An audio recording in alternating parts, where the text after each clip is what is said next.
Stage names. Many people have got them, but why? That's what we talk about today in this tutorial for artist development from Open Mic UK. What is a stage name? A stage name is an assumed identity that you use for your professional career. A good example is Bono or David Bowie. Freddie Mercury wasn't his born name, nor is Marilyn Manson or The Edge. These are a good way to separate you, the person, from a brand identity or performer. It can also be a fantastic way to push a brand out there that is marketable. Let's say you're Little Daisy Smith. Okay, sounds wholesome, but maybe you want to go into the rock genre and you want it a little bit more powerful. Something that's more unique. Maybe you are Lady Gaga and, you know, Gaga's much more promotable, much more marketable. You can have Crazy for Gaga t-shirts. A brand that you build around a certain name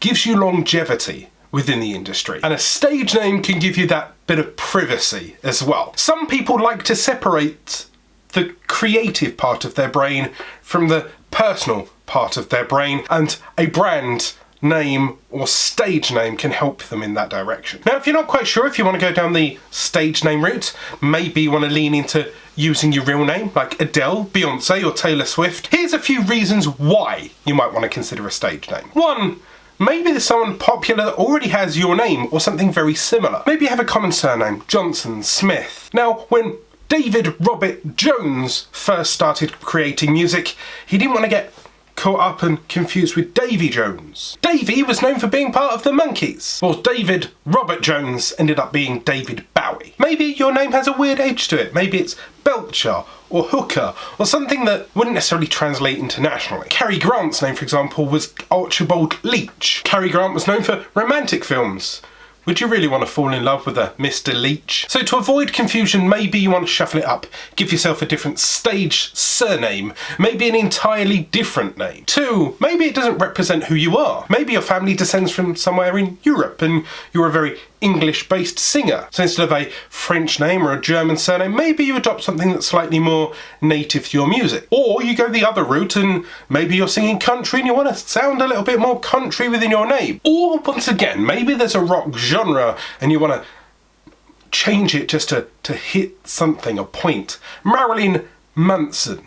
It's kind of a killer vibe, but with beauty. Marilyn Monroe and Manson, the serial killer cult leader, it kind of pulls together beautiful, dangerous, beautiful, horrible, all in one. Alice Cooper, much more of a brand than Vincent Vernier. Once again, it's all about considering the branding. 3, maybe a new name would be easier to understand. For example, Joaquin Phoenix first worked under the name of Leaf Phoenix because Joaquin was maybe a bit hard to pronounce or get used to. Leaf worked with the rest of the name, like River, within his family, so it kind of played in that way. Now, I understand that he's much more of an actor than a musician, but the stage element is still the same. It's a brand that you're wrapping yourself around for you to build your career going forward. 4, maybe you want to protect your identity. For example, maybe you don't want to publicise that you're from Zanzibar and you're a really good singer, but you don't want people to focus on your ethnicity or your background or the political element around it. Why was that so important of an example? Because the man from Zanzibar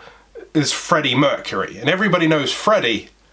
Not everybody knows his original roots. Maybe you don't want to be Hannah Montana anymore, right? Because that was a stage name that you used for so long, right? Because you used that stage name to defend yourself as a child actor. So you went with Miley Cyrus.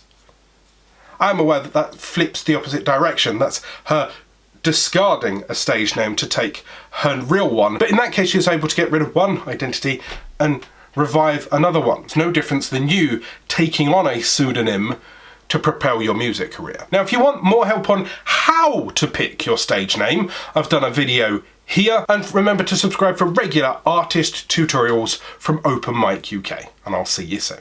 Take care. Goodbye.